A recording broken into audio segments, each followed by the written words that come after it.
સંતાણં નમો સિદ્ધાણં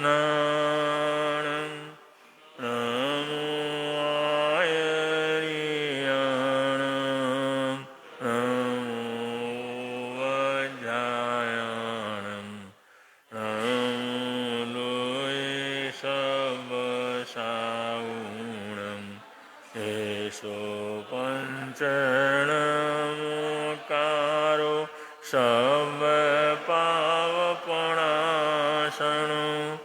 મંગલાણં ચ સબ્બેશિં પરમં વૈ મંગલં મંગલાણં ચ સબ્બેશિં પરમં વૈ મંગલં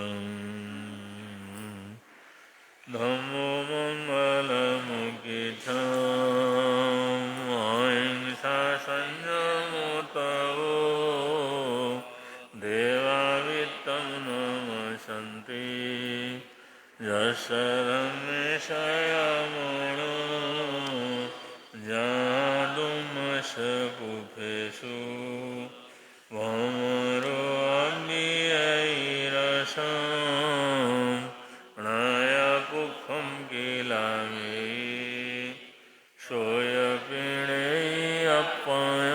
સોયપિણેયપયં એમયે સમણમુતા જેલોયે સંતિ સાઉણો વિહંગમવપુફેષુ નાણવત્તે શણિરયા વયં ચ વિત્તિં લભમો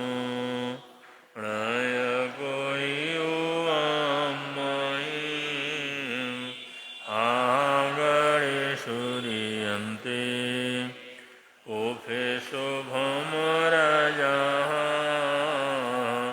મોગાર સમબુદ્ધા દેવવંતિ અણિષ્યા નાણાપિંડરયાદંતા તેણ ઉચ્ચન્તિ સાઉણો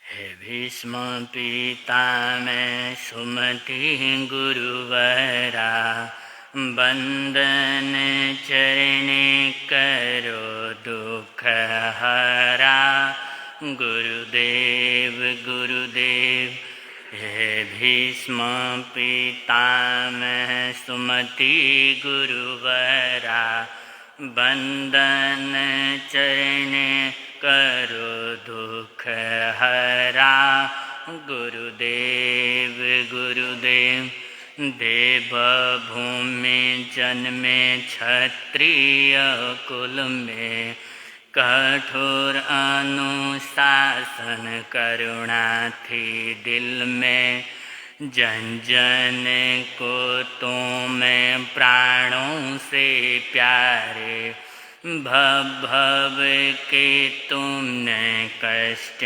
निवारे गुरुदेव गुरुदेव हे भीष्म पितामह सुमति गुरुवरा बंदन चरणे करो दुख हरा गुरुदेव गुरुदेव नेहाल शांति गुरु सानिध्य पाया खूब फूल पाई अमृत छाया तुम मौन साधक तुम हो तेजस्वी स्वर्ण आयम बिल आराधक तपस्वी गुरुदेव गुरुदेव। हे भीष्म पितामह सुमति गुरुवरा, बंदन चरण करो दुख हरा। गुरुदेव गुरुदेव। मुखमंडल शोभित जैसे हो चंद्र, विराज सिंहासन लगते थे इंद्र। चारित्र निर्मल कंचन सिकाय, देवता भी रहते तुम चरण छाया। गुरुदेव गुरुदेव। हे भीष्म पितामह बंदन चरण करो दुख हरा। गुरुदेव गुरुदेव। नवकार मंत्र के तुम अनुरागी, जब ध्यान साधना संबित रागी। मेरठ गुरु भूमि है गुरु चरण, दीक्षा ली जहाँ वहीं समाधि वरण। गुरुदेव गुरुदेव। हे भीष्म पितामह सुमति गुरुवरा, बंदन करण करो दुख हरा। गुरुदेव गुरुदेव। हे भीष्म पितामह सुमति गुरुवरा, बंदन चरण करो दुख हरा। गुरुदेव गुरुदेव। शासनेश प्रभु परमात्मा के श्री चरणों में वंदन नमन अभिनंदन स्वीकार हो, एवं आराध्य गुरु भगवंतों के पुनीत चरणों में वंदन नमन अभिनंदन स्वीकार हो। उपस्थित प्रज्ञाशील बंधुओं,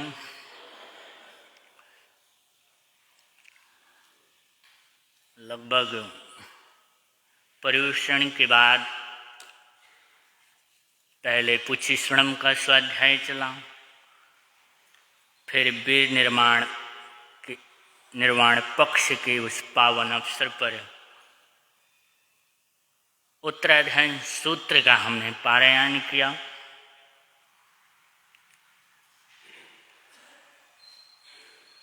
आगम गागर में सागर के समान है।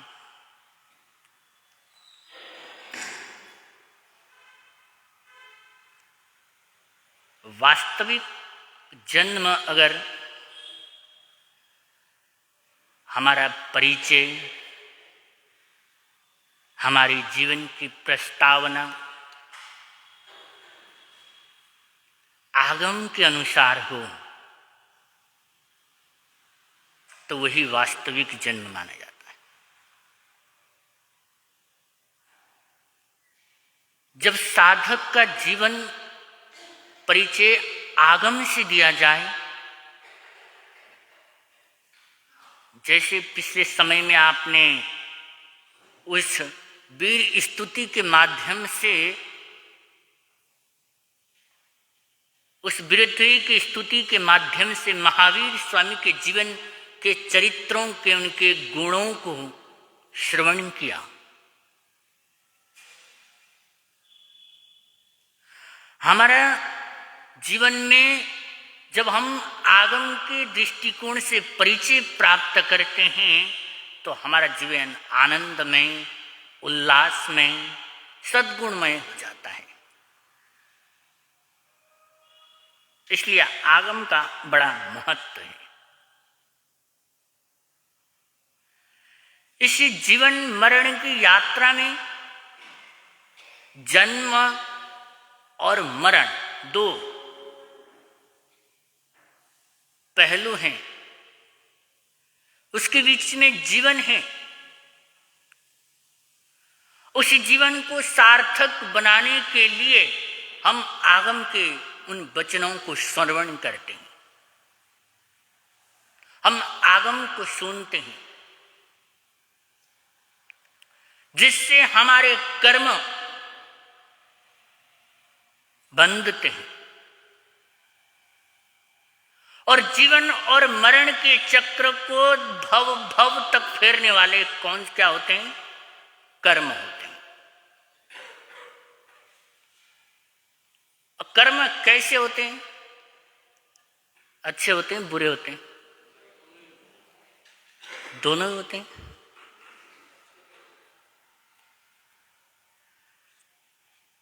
संसार में लोग जिस प्रकार अच्छे भी पाए जाते हैं, बुरे भी पाए जाते हैं।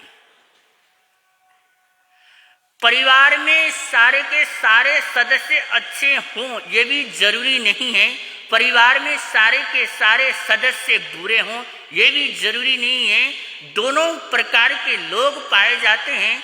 वैसे ही इस संसार में कर्म अच्छे भी होते हैं और बुरे भी होते हैं।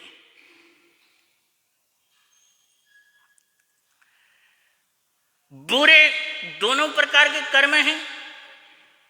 जब मानते हैं कि दोनों प्रकार के कर्मों में जो कर्म बुरे हैं, जो कर्म बिगड़े हुए हैं, अगर हमारा कार्य उन कर्मों को और बिगाड़ने वाला होता है तो शास्त्रीय भाषा में क्या कहते हैं?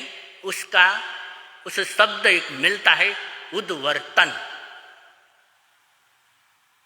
यानी बिगड़े हुए कर्मों को और बिगाड़ना।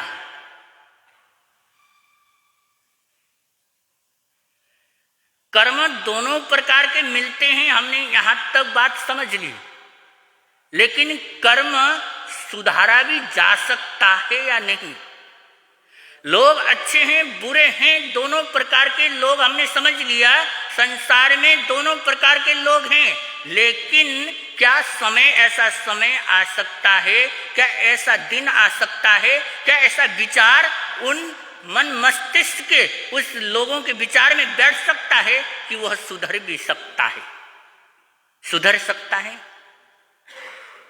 अच्छे और बुरे हमने जब स्वीकार कर लिया तो हम ये भी स्वीकार करना होगा कि वह सुधारा भी जा सकता है और बिगाड़ा भी जा सकता है। कर्म हमारे हाथ में है कि हम अच्छे बुरे कर्मों को सुधार भी सकते हैं और अच्छे कर्मों को हम बिगाड़ भी सकते हैं। वो हमारे हाथ में। बिगड़े हुए कर्मों को और बिगाड़ना शास्त्रीय भाषा में उद्वर्तन कहलाता है और बिगड़े हुए कर्मों को सुधारना उसे अपवर्तन शब्द प्राप्त होता है। जैसे मान लो बच्चे ने गलती करी, बेटे ने गलती करी, मान लो स्कूल गया, रिजल्ट का दिन था, रिजल्ट में 10 में से 4 नंबर लेकर आया, घर में लेकर आया। अब उस 4 को आप 8 में भी परिवर्तित कर सकते हैं और 2 में भी परिवर्तित कर सकते हैं। अगर उस 4 को 4 लाया, अगर उस वक्त उसको संभाल लिया तो नेक्स्ट टाइम जब वो एग्जाम देने जाएगा, पढ़ेगा, समझाओगे, उसके अंदर सुधार करवाओगे तो वो 8 नंबर भी ला सकेगा। अगर जब रिजल्ट लेके घर पहुंचेगा, दुत्कारेंगे, सम्मान नहीं देंगे, डांटेंगे, पीटेंगे, वो 2 नंबर भी ला सकता है। समझ में आ रहा है कर्म थ्योरी? मान लीजिए शास्त्र में उदाहरण राजा श्रेणी जी का मिलता है। उन्होंने जो शिकार खेलते समय 7वीं नरक के उसका बंधन किया, लेकिन ऐसा कार्य किया, ऐसी धर्म दलाली करी कि जो कर्म तीव्र फल देने वाले थे, वही कर्म अब क्या 7वीं नरक से पहली नरक तक आ गए। उन्होंने सुधार किया। हमारा लक्ष्य अब क्या है? बिगड़े हुए कर्मों को और बिगाड़ना है या बिगड़े हुए कर्मों को सुधार करना है। हम बाहर घूमने जाते हैं, जब घूमने जाते हैं तो ये तो निश्चित है कर्म बंधन होगा ही होगा। आप जाएंगे गाड़ी से, कितनी जीवों की हिंसा होगी, वहां पर जाके उन झीलों में नहाएंगे, वो पहाड़ों में घूमेंगे, इधर उधर करेंगे, वहां पर कर्म बंधन निश्चित है, कर्म बंधन करके आ गए। लेकिन जब आने के पश्चात हम अड़ोस पड़ोस वाले को जरूर कहेंगे वहां पर जाके जरूर घूमना, फिर क्या करेंगे हम? वो बड़ी अच्छी जगह थी, बड़े झील आए है, वहां नहा लिया और डुबकियां लगा लिया, ऐसा कर लिया वैसा कर लिया, तो जरूर एक बार वहां पर जरूर जाना। यानी कर्म बंधन हमने पहले ही किए थे और बांधने के कार्य हमने कर लिए।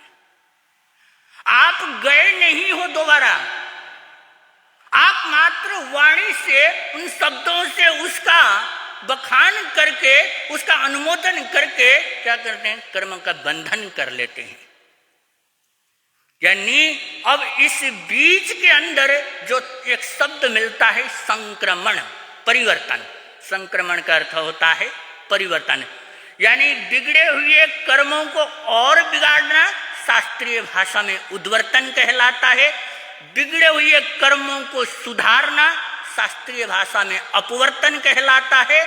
जब दोनों के बीच का जो है, जब हम पुण्य को पाप में भी परिवर्तित कर सकते हैं और पाप को पुण्य में भी परिवर्तित कर सकते हैं, वह जो संक्रमण है ये बड़ा महत्व है। ये बीच का जो शब्द होता है, जैसे जन्म है मरण है, लेकिन उसके बीच में जो जीवन है वो बड़ा महत्व है, जीवन का महत्व होता है। ऐसे ही ये संक्रमण का बड़ा महत्व होता है। हम उस संक्रमण, हम परिवर्तन कब होंगे, इस दृष्टिकोण से अगर हम चिंतन करते हैं, इस दृष्टिकोण से अगर हम विचारते हैं, तो हमारा जीवन बड़ा सुलझ सकता है। और हमारा कार्य क्या होना चाहिए, वो मात्र मैं लक्ष्य दे रहा हूं, आप अपने बिगड़े हुए कर्मों को सुधारेंगे। क्योंकि नेचुरली देखा जाए, अगर घर में बच्चा बिगड़ता है तो क्या करते हम? सुधारते तो हैं। बच्चा ऐसा नहीं करना है, बच्चे ऐसा नहीं करना है। जब हम अपने घर के उन बच्चों को, रिश्तों को संभाल सकते हैं, तो ये तो हमारे आत्मा के साथ जुड़ा हुआ है, ये तो हमारे भव भव के साथ जुड़ा हुआ है। उस भव भव के साथ में जुड़े हुए उन कर्मों को तो सुधारना नितांत आवश्यक है। इसलिए बंधुओं, आने वाले समय में जैसे भी होगा, जैसे भी चर्चा आपके समक्ष लाने का प्रयास करूंगा। गुरुदेव की वाणी आ रही है, सुनिए, जीवन को धन्य बनाइए। इन्हीं चंदलानी शब्दों के साथ नमो सिद्धाणम।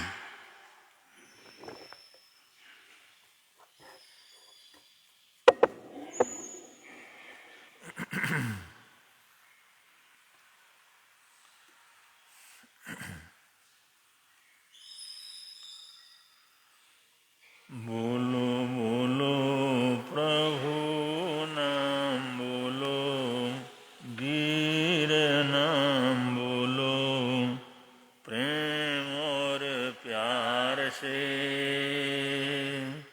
यदि तरना है इस संसार से, बोलो बोलो प्रभु नाम, बोलो वीर नाम, बोलो प्रेम और प्यार से। यदि तरना है इस संसार से, धोलो धोलो विकार मल, धोलो पापों का मल, धोलो विवेक और विचार से। यदि तरना है इस संसार से, धोलो धोलो विकार मल, धोलो पापों का मल, धोलो विवेक और विचार विचार से यदि तरना है इस संसार से। औरियंतों ने तीर्थ चलाया, मार्ग बताया मुक्ति का। औरियंतों ने तीर्थ चलाया, मार्ग बताया मुक्ति का। यही तो कारण है उनके प्रति अपनी अनुरक्ति का। यही तो कारण है उनके प्रति अपनी अनुरक्ति का। अविचल ध्यानी केवल ज्ञानी हुए परम निर्वाणी। उनके वचनों पर श्रद्धा टिकाएं, ये जीवन चलाएं उन्हीं के आधार से। यदि तरना है इस संसार से, बोलो बोलो प्रभु नाम बोलो, वीर नाम बोलो, प्रेम और प्यार से।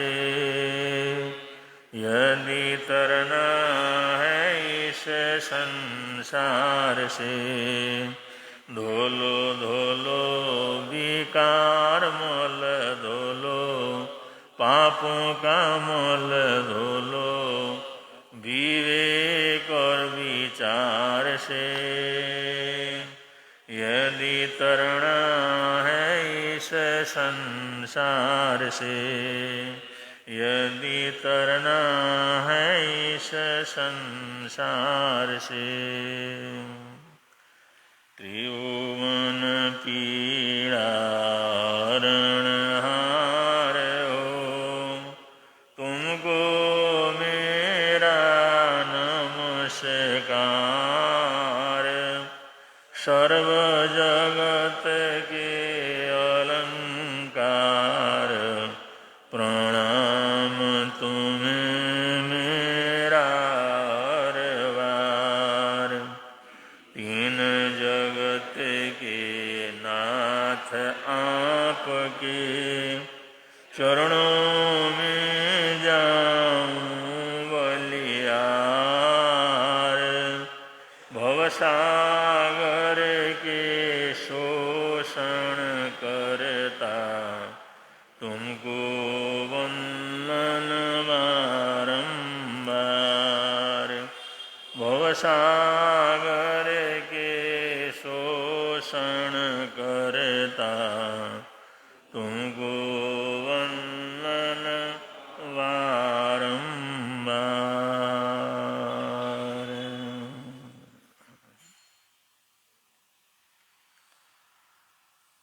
आप सब, हम सब जो भी इस दुनिया में वीतराग श्रद्धा रखने वाले श्रावक श्राविकाएं हैं, या उस वीतराग पथ का अनुसरण करने वाले साधु साध्वियां हैं, वो सभी मार्गानुसारी कहलाते हैं। मार्ग का अनुसरण करने वाले। दुनिया में सर्वश्रेष्ठ मार्ग बतलाया तीर्थंकरों ने। सर्वोत्कृष्ट सर्वोत्तम मार्ग के ऊपर चले तीर्थंकर भगवान। जीवन का श्रेष्ठ सही मार्ग बतलाया तीर्थंकर भगवंतों ने। आत्म पथ, परमात्म पथ, उसका उद्घाटन किया तीर्थंकर भगवंतों ने। ज्ञान दर्शन चरित्र तप, ये मार्ग बतलाया उन महान तीर्थंकर तीर्थाधिपति महापुरुषों ने। तो जो लोग वीतराग पथ का अनुसरण करने वाले हैं, उसकी प्रशंसा करने वाले हैं, उसकी अनुमोदना करने वाले हैं, जो आत्म पथ की प्रशंसा करते हैं, अनुमोदना करते हैं, आत्म पथ के ऊपर चलने का प्रयत्न करते हैं, या जिस पथ पर तीर्थंकर भगवंत चले, उनके गणधर चले, उनके साधु साध्वियां सारा संग जिस रास्ते के ऊपर चला, उसी रास्ते का अगर कोई अनुसरण करता है, उस रास्ते के ऊपर चलता है, चलने की कोशिश करता है, उसके ऊपर चलने की रुचि बनाता है, ऐसे सभी लोग मार्गानुसारी कहलाते हैं। सभी लोग कोई गृहस्थ के रूप में रहते हैं, कोई सदगृहस्थ के रूप में रहते हैं, कोई व्रतधारी के रूप में रहते हैं, कोई परमादि संयति के रूप में रहते हैं, अप्रमादी संयति के रूप में रहते हैं, लेकिन सारे मार्गानुसारी हैं। वीतराग भगवंतों ने जो मार्ग बतलाया, जो रास्ता बतलाया, उस रास्ते के अनुयायी हैं, उस रास्ते के ऊपर चलने वाले लोग हैं। तो ऐसे जितने भी लोग हैं वो सब मार्गानुसारी के अंतर्गत आते हैं। तो आप लोग भी मार्गानुसारी हैं, हम लोग भी मार्गानुसारी हैं। और मार्गानुसारी के 35 बोल बतलाए गए हैं। जो मार्गानुसारी होता है उसके जीवन के अंदर 35 बोल आविर्भाव होते हैं, इतना नहीं तो उससे कम आविर्भाव होते हैं। कुछ न कुछ जो है वो 35 बोलों में से कोई न कोई बोल मार्गानुसारी के जीवन के अंदर आगे बढ़ता है। और 35 के 35 बोल अगर आ जाए तो बहुत बड़ी बात है। फिर तो उसकी गति इतनी जबरदस्त होती है, एकावतारी हो जाता है, बड़ी द्रुत गति से संसार को पार करता है। तो मार्गानुसारी के लिए 35 बोल बतलाए गए हैं। मार्गानुसारी के 35 बोल, तो उनमें से जो 26वां बोल है वह है दीर्घदर्शी। 26वां जो मार्गानुसारी का बोल है 35 में से, उसका नाम है दीर्घदर्शी। दीर्घ माने दूर तक देखने वाला।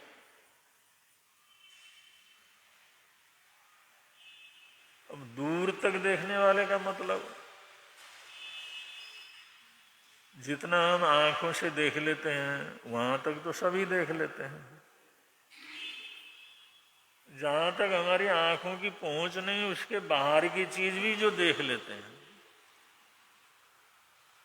जितना हमारे कान की कैपेसिटी है उतना तो हम सुन लेते हैं। तो अनसुना भी जिनको सुनाई देता है, जितना कहा हुआ है, लिखा हुआ है, बतलाया हुआ है, उतना तो सभी जानते हैं। लेकिन जो अनकही चीज है वो भी जिनको आता है,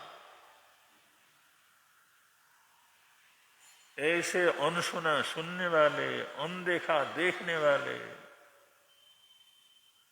अनपढ़ा पढ़ने वाले, ऐसे जो महापुरुष होते हैं, ऐसे लोगों को दीर्घदर्शी बोला जाता है। दूरदर्शी, दीर्घदर्शी, दूर की चीज अभी वो हिसाब लगा लेते हैं। तो जो मार्गानुसारी होते हैं वो सिर्फ आमने सामने की चीज नहीं देखते, उसके दूरगामी परिणाम को भी समझ लेते हैं। भाई ऐसा करेंगे तो इसका परिणाम क्या होगा। तो ऐसी वृत्ति अगर हमारे जीवन के अंदर आती है, ये गुण अगर डेवलपमेंट हो जाता है, हम दीर्घदर्शी हो जाते हैं, दूरदर्शी हो जाते हैं, तो मार्गानुसारी बड़े आराम से उस मोक्ष मार्ग के ऊपर द्रुत गति से आगे बढ़ सकता है। इसी को दूरदर्शी कहते हैं, इसी को दीर्घदर्शी कहते हैं। अगर बहुत सामान्य रूप से समझना हो तो आप लोग समझ सकते हैं 1949 में 50 में जयनगर का प्लान बना। उस जमाने के अंदर पार्कों की बात कौन सोचता था, इतने लंबे सड़कों की बात कौन सोचता था।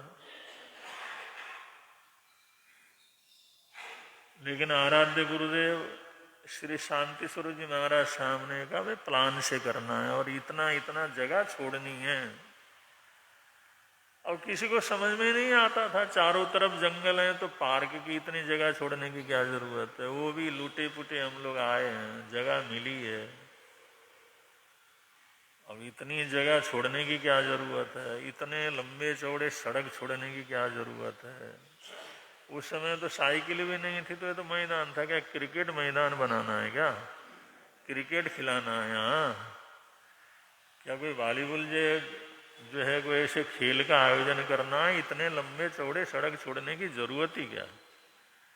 लेकिन गुरु महाराज कहते थे तुम इस समय की बात सोचते हो, मैं इससे 100 साल बाद की बात क्या करता हूँ देखता हूँ।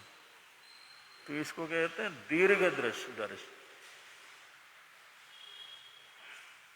अगर ये उस समय जैसे बनते थे, अगर वैसी छोटी छोटी गलियां होती तो आज ये कारें कहाँ खड़ी होती, जयनगर खाली हो जाता, सब लोग बाहर भागते।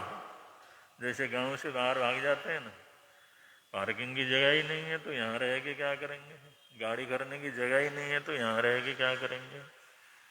ऐसे तो पुराने शहर से लोग नए नए कॉलोनियों में जाते हैं। आज जयनगर का हर परिवार सोचता है चाहे छोटा सा इलाका भी हो, हम जयनगर के अंदर ही रहें, यहीं पर मिल जाए तो बहुत अच्छा है। बाहर भी गए लोग और फिर लौट करके आ गए, भाई किसी तरह यहीं प्लाट लेकर के यहीं बना लेते हैं। तो ये गुरु महाराज की बड़ी दीर्घ दृष्टि थी, लंबा दूर का सोचते थे। तो दो लोग इतने दूर का सोचते हैं, ऐसे लोग बड़े महापुरुष होते हैं और वो हजारों प्रकार के पापों से बचते हैं और जो दूसरे लोगों को भी उन चीजों से बचाते हैं। अब जितने बड़े बड़े कॉलेज होते हैं जहाँ पर ये इंजीनियर वगैरह बनाया जाता है, उनको तैयार किया जाता है, मकान बनाने के प्लानर तैयार किए जाते हैं, उसके नक्शा बनाने वाले लोग तैयार किए जाते हैं, उन लोगों को भी तो यही सिखाया जाता है। देने वाला कहता है भाई इतना प्लाट है और इसमें अच्छी से अच्छी चीज तुमने बनाना है, तो वो बैठे बैठे इतना अच्छा प्लान बना लेता है कि हम 1000 बार सोच करके भी नहीं बना सकते। प्लान बनाने वाला, नक्शा बनाने वाला,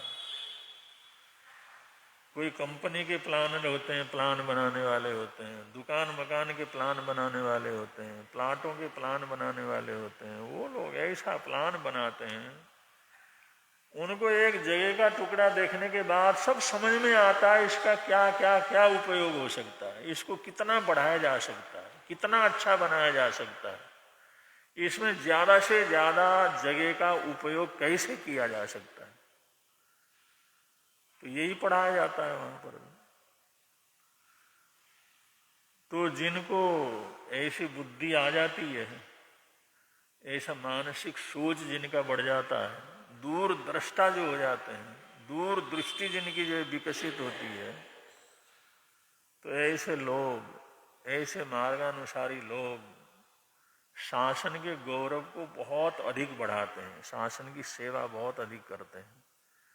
उनकी वजह से हजारों लोगों का आकर्षण उस शासन के प्रति होता है, उस संघ के प्रति होता है, उस धर्म परंपरा के प्रति लोगों की श्रद्धा सद्भावना बढ़ती है। अगर दूरदर्शी लोग, दीर्घदृष्टि लोग अगर इस शासन के गौरव को बढ़ाने में आगे बढ़ते हैं।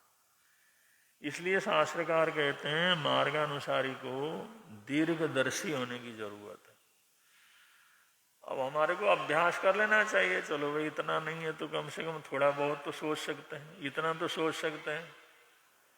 एकदम गुस्सा आ जाए, अरे ये अगर गुस्सा किया, मैंने ऐसा बोल दिया तो इसका परिणाम क्या होगा, इसका परिणाम कल को क्या होगा, इतना तो सोच सकते हैं ना। एकदम गुस्सा आया, उन्होंने कहा 2-4 गालियां सुना देता हूँ। और वो फिर सोचता है अरे गाली तो सुना देता हूँ, अभी मैं जोश में आकर के सुना दूंगा, लेकिन इसका कल को परिणाम क्या होगा, इसका क्या क्या अफेक्ट हो सकता है, इसके क्या क्या परिणाम हो सकते हैं, इसका कैसा कैसा प्रभाव सुनने के वाले के मन के अंदर आ सकता है, कल को वो कैसा रिएक्ट कर सकते हैं। अगर गाली देने से पहले, कठोर बोलने से पहले, उल्टा सीधा बोलने से पहले ये थोड़ा सा दृष्टि हमारी आ जाए तो इसका परिणाम क्या होगा, तो आदमी सोचेगा नहीं ऐसा बोलते नहीं बोलेंगे तो बात यहीं के यहीं खत्म हो जाएगी। अगर ये सब बोल लिया तो इसका परिणाम पता नहीं कहाँ कहाँ जा करके क्या क्या होगा, कैसी कैसी मुसीबतें आ सकती हैं। ऐसे अगर कठोर बोलने की स्थिति आती है तो वहां पर दीर्घ दृष्टि अगर गए तो उसका परिणाम एकदम उसको सामने नजर आता है, ऐसा करूंगा तो इसका परिणाम ये हो सकता है, तो रुक जाता है, ऐसा नहीं करना। आदमी जरा सी बात होती है एकदम क्रोध कर लेता है, एकदम क्रोध करता है, तो यह आदमी क्रोध करने से पहले थोड़ा दीर्घ दृष्टि से देखता है, अब ये क्रोध करूंगा तो इसका परिणाम क्या होगा, इसके क्या क्या प्रभाव होंगे, इसका कैसा कैसा परिणाम अपने को ही भुगतना पड़ेगा, दूसरे को भुगतना पड़ेगा। तो कोई भी क्रोध करते समय, अभिमान करते समय, मायाचारी करते समय, लोभ करते समय, किसी की चीज को उठाते समय या किसी की बुराई करते समय या निंदा चुगली करते समय या किसी के मर्म का उजागर करते समय अगर आदमी थोड़ा सा भी दीर्घ दृष्टि से अगर सोचे, दूर दृष्टि से सोचे, तो इसका परिणाम क्या होगा। तो ये दीर्घ दृष्टि आने के बाद आदमी पाप नहीं करता, पापों से बच जाता, क्योंकि वो एकदम सामने नजर आता है कि भाई ये काम करूंगा तो इसका ये प्रतिक्रिया होगी, फिर उसकी ये प्रतिक्रिया होगी, फिर उसकी ये प्रतिक्रिया होगी, सारा हमारा परिवार ही टूट जाएगा, हमारे संबंधी खत्म हो जाएंगे, इतने सालों से जिस चीज को संभाल करके हमने रखा हुआ है वो सारा का सारा बिखर जाएगा, क्या फायदा है इससे। इससे तो 2 मिनट सहन कर लो, चलो खत्म हो जाएगी बात। अब ये कौन सोचेगा, दीर्घ दृष्टि सोचे, दूर दृष्टि सोचे। दूर दृष्टि जिसकी है उसको समझ में आ जाता है कोई भी हम काम करते हैं तो इसका परिणाम क्या होगा, और उल्टे सीधे कामों से बच जाता है, पाप से बच जाता है, बुराइयों से बच जाता है, बुरे काम करने से बच जाता है। और जिसको ऐसी दूर दृष्टि नहीं है वो तो सोचता ही नहीं है, वो तो कर आकर के नक्की कर लेता है, फिर समस्या पैदा करता है, बात का बतंगड़ हो जाता है, सारे नुकसान हो जाते हैं, परेशानियां हो जाती हैं, फिर रोता है, फिर परेशान होता है, अरे हमने तो किसी का कुछ भला किसी का बुरा किया ही नहीं, ऐसा ऐसा हमारे आके क्यों है, हमारा पड़ोसी तो सुखी रहता है, हमारे ऊपर इतनी मुसीबत कहाँ से आती है, फिर वो भगवान को कोसने लग जाता है। तो आप समझ सकते हैं दीर्घ दृष्टि होना कितना जो है लाभप्रद है। ये मार्गानुसारी का जो 26वां बोल है अपने आप में कितना महत्वपूर्ण है। अगर ये चीज विकसित हो जाए तो आदमी हजारों प्रकार के पापों से बच जाता है, पापों से बच जाता है तो समस्याओं से बच जाता है, समस्याओं से बच जाता है तो रोगों से बच जाता है। कोई भी चीज खाने की इच्छा होती है, फलानी चीज खाऊं, फलानी चीज खाऊं, दूरदृष्टि रहता, अरे ये खाएंगे तो इसका परिणाम क्या होगा, इसके ये तकलीफ हो सकती है, परेशानी हो सकती है, डॉक्टर ने मना किया हुआ है, बड़े बुजुर्गों ने मना किया हुआ है, अब वो स्वाद को जीत लेता है, दीर्घ दृष्टि वाला नहीं खाते। जिससे इतनी परेशानी होती है उसको काहे को खाना है? जिससे अमुक अमुक परेशानियां वो होती हैं, ऐसी चीज काहे को खाना? छोड़ो, नहीं खाते इस चीज को। अब दीर्घ दृष्टि होगा तो छोड़ सकता है, अगर दीर्घ दृष्टि न हो वो तो करेगा, खा लेगा, फिर भुगतना जो भुगतना है वो तो भुगतना ही पड़ेगा, लेकिन पहले तो कर ही डालेगा। तो इसलिए मार्गानुसारी को दीर्घ दृष्टि होना, उसको दूर दृष्टि होना बहुत आवश्यक। ऐसे दीर्घ दृष्टि लोग कुछ करते हैं तो अगले का कल्याण भी कर लेते हैं, अगले को सुधार भी लेते हैं, अपना जीवन भी उनका अच्छा हो जाता है, दूसरे के लिए भी बड़े भगवान स्वरूप हो जाते हैं। एक फकीर हुए, जैन फकीर, जैन, ये जैन से जैन बना है, जापान वगैरह थाईलैंड वगैरह वहाँ पर जैन फकीर कहते हैं। वो होते अपने जैन धर्म के नियमों के अनुसार ही होते हैं ज़्यादातर, उनको जैन फकीर बोला जाता है। तो एक जापान में बड़े जैन फकीर थे, जैन फकीर जिनको बोलते हैं, उनका नाम रिजाई था और बड़े भद्र पुरुष। बाहर जंगल के पास उनकी कुटिया थी, उनके भगत बहुत से, किसी ने जो वो कुटिया बना दी थी, वहां पर आराम से रहते थे। और शहर के बड़े बड़े लोग दर्शन करने के लिए वहां पर जाते, रजवाड़े के राजा वगैरह दर्शन करने के लिए आते, मंत्री वगैरह का दर्शन करने के लिए आते। तो एक चोर ने सोचा भाई इनके चेले इतने हैं तो चढ़ाते होंगे बहुत कुछ माल होगा इनकी कुटिया में। और जिनके चेले इतने तगड़े तगड़े हो, थोड़ा थोड़ा भी किसी ने चढ़ाया होगा तो इनका भंडार भरा हुआ होगा।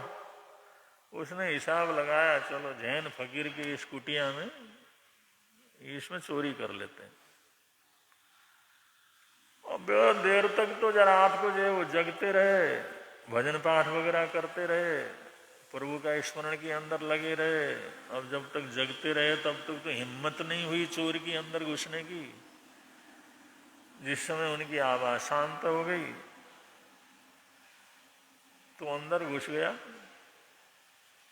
और वो कुटिया ऐसी बनाई हुई रहती है कि अंदर वाले को तो पता लग जाता है, और लेकिन बाहर से एकदम आते हैं तो उसको पता नहीं लगता। जैन फकीर जगे हुए थे, उन्होंने देखा चोर आया है, उन्होंने कहा चलो कोई बात नहीं।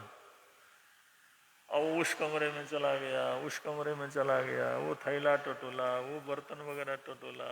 वो जैन फकीर, उनके पास क्या लेना देना था, वो तो फक्कड़ आत्मा था।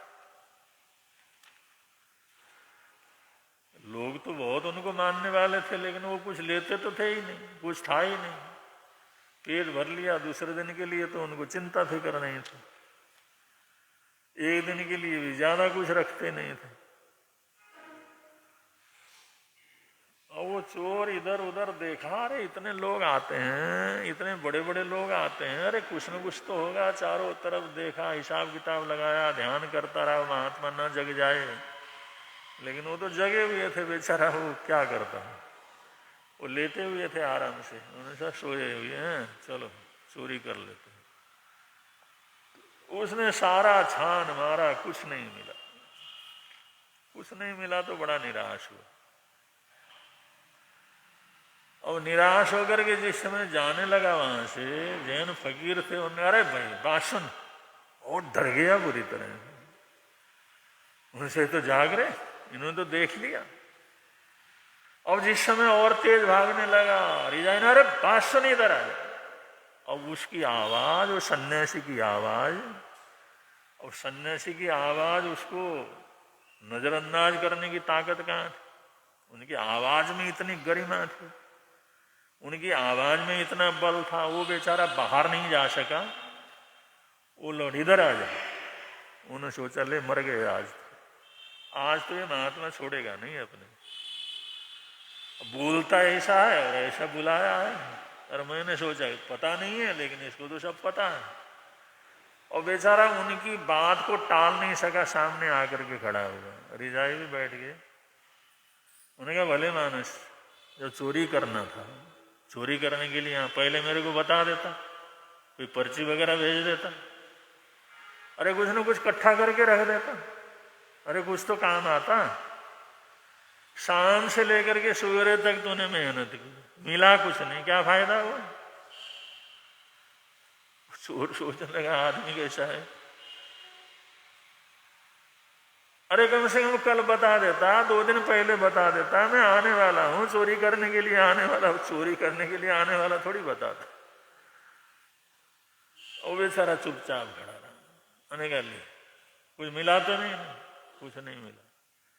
मैंने कहा भाई इतने मेहनत करी, कुछ तो ले जा। उनको किसी ने बड़ा अच्छा जो है चादर कम्बल जो है दिया हुआ था, वो एक आधा कम्बल कपड़ा तो लेते थे और कुछ लेते तो थे नहीं।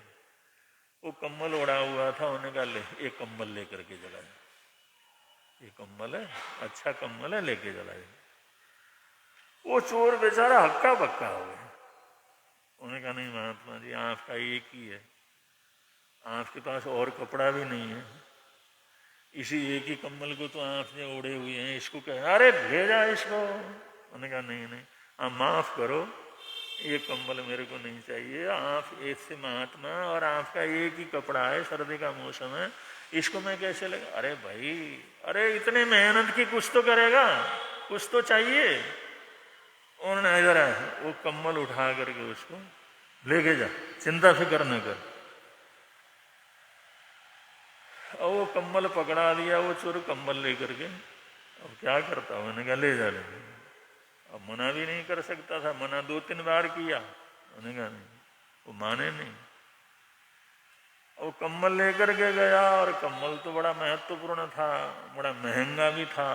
किसी सेठ ने या किसी रजवाड़े के किसी व्यक्ति ने उन उड़ा दिया होगा,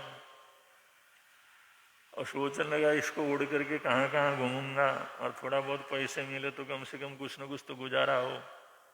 तो कहीं बाजार में उसको बेचने के लिए गया। अब जिस समय बेचने के लिए गया तो दुकानदार ने देखा तो रिजाई का कंबल है, ये तो महात्मा जी का है। ये नालायक, ऐसा नालायक है, उनको भी छोड़ा नहीं। एक महात्मा, इतने भद्रिक महात्मा, वो दर्शन करने गया होगा, उसने देखा होगा कंबल, उन्होंने कहा रिजाई का कंबल लेकर के आए। उसने फौरन पुलिस वालों को सूचना कर दी। वो आगे दमक गए। उन्होंने कहा क्यों बुलाया, कैसे? उन्होंने कहा साहब ये रिजाई का कंबल ये बेचने के लिए यहाँ पर लाया। उन्होंने कहा चोर नालायक, रिजाई को भी नहीं छोड़ा तुम, उनका ही कंबल चुरा लिया। 2-4 लठ पड़े तो कहा चोर हूं, वो भी स्वीकार किया। उन्होंने कहा उनका कंबल लेकर के आया। नहीं नहीं, मैंने उन्हें दिया। अरे दिया कैसे, एक ही तो उनको कंबल है, और दिया कैसे तेरे को? अरे दुनिया को तो तुम लूटते हो, चोरी करते हो, महात्मा को छोड़ा नहीं तूने। उसने ले जा करके जेल में बंद कर दिया। उन्हें सोचा ले मर गए। और फिर जो राजा के सामने जिस समय वो न्याय होना था, उस समय सामने लाए, तो सामने लाए तो उन्होंने कहा अरे तू इतना घिनौना आदमी है, इतना तू नीचे गिर गया। अरे रिजाई जैसा संत, रिजाई जैसा महात्मा, लोग उनके चरणों में मस्तक समर्पित करते हैं, और तूने उनका ही जो कंबल चुरा के लाया। नहीं समझ, चुराया नहीं, उन्होंने दिया। मैंने कहा ये कैसे हो सकता है? उन्होंने कैसे दिया? उनके पास कौन से कंबल रखे हुए, उनके पास कौन से बांटने के लिए इतने रखे हुए हैं? फिर भी उसको देख करके उसने कहा भाई चलो रिजाई को लेकर के आओ, उनसे ही पूछ लेते हैं। ये कहता उन्होंने दिया, उन्होंने दिया इसलिए मैं लेकर के आ गया। उन्होंने दिया है या चोरी करके लाया है, इसका फैसला करने के लिए वो कौन करेगा? रिजाई को बुला के लाओ। रिजाई को लेके आए, और न्यायालय के न्यायाधीश ने पूछा कि महात्मा जी इसने ये कंबल तो आपका है। उन्होंने कहा मेरा था कंबल, है मेरा ही है। उन्होंने कहा इसके पास कैसे आया? ये चोरी करके लाया, इसको बंद किया हुआ था, अब ये चोरी करके लाया इसलिए इसको पकड़ा हुआ। ये कहता उन्होंने दिया। उन्होंने कहा नहीं भाई ये चोर नहीं है। रिजाई ने कहा भाई चोर नहीं है, ये मैंने इसको, इतना भला आदमी है, तुम क्या समझते हो? इसको बंद कर दिया, इसको लेकर के आए, इसके साथ ऐसा व्यवहार किया। अरे मैंने 10 बार कहा तू ले जा कंबल, ये कहता नहीं ले जाता, नहीं ले जाता। मैंने 10 बार बोल के तो इसको दिया, और तुम चोर चोर कह रहे हो इसको। ये तो इतना भला आदमी है, इतना अच्छा आदमी है ये, कि 10 बार मना किया, वो तो मैंने जबरदस्ती इसको पकड़ा है इसलिए लेकर के आया। इसको छोड़ दो। किसी को भी पकड़ लेते हो, किसी को भी चोर कर लेते हो तुम लोग। और रिजाई ने बोला तो उसको तो बरी करना ही था, लेकिन उसका आमूल चूल जीवन बदल गया। सारा जीवन कि दुनिया के अंदर ऐसे लोग भी होते हैं, मुझ जैसे लोगों का भी पक्ष लेने वाले कोई होते हैं, मेरा भी बचाव करने वाले होते हैं। मेरे माँ बाप तक मेरे को दुष्ट कहते हैं और ये कहते हैं भद्रिका आत्मा। मैंने कई बार बोला तब जाकर के कम्बल लिया, तो उसका सारा जीवन बदल गया। ये रिजाई की दूरदृष्टि थी। उन्होंने ऐसा व्यवहार किया बिना कुछ कहे। एक चोरी करने की जिसको आदत थी, चोरी करने की बड़ी बुरी आदत जिसके जीवन के अंदर थी, उसकी जिंदगी भर के लिए उसकी आदत को उन्होंने बदल डाला। उसके जीवन को सुधार दिया, उसका सोच सुधार दिया, उसका दिमाग सुधार दिया, उसके जीवन में आमूलचूल परिवर्तन कर डाला। ये है मार्गानुसारी जो लोग होते हैं, दूरदृष्टि जो होते हैं, दूर का सोचने वाले होते हैं। अपना तो कल्याण करते ही हैं, संसार भर का भी वो कल्याण करते हैं। तो मार्गानुसारी को ऐसी चीज उपलब्ध करने का, उसको डेवलपमेंट करने का प्रयत्न करना चाहिए। जो करेंगे यहाँ भी आनंद रहेगा, प्रभु के अंदर भी आनंद रहेगा। तो बड़े प्रेम से आप लोग बोलेंगे, मिलता है आनंद प्रभु की वाणी से, मिलता है आनंद प्रभु। धर्म लगता प्यारा प्यारा, धर्म लगता प्यारा, पापों की वह बहती धारा, पापों की वह बहती हो जाती है बंद प्रभु की वाणी से, हो जाती है बंद प्रभु की वाणी से। मिलता है आनंद प्रभु की वाणी से, मिलता है आनंद प्रभु। प्रवर्तक शांति गुरुवर प्यारे, प्रवर्तक शांति गुरु, जीवन नैया के रखवारे, जीवन नैया के रख।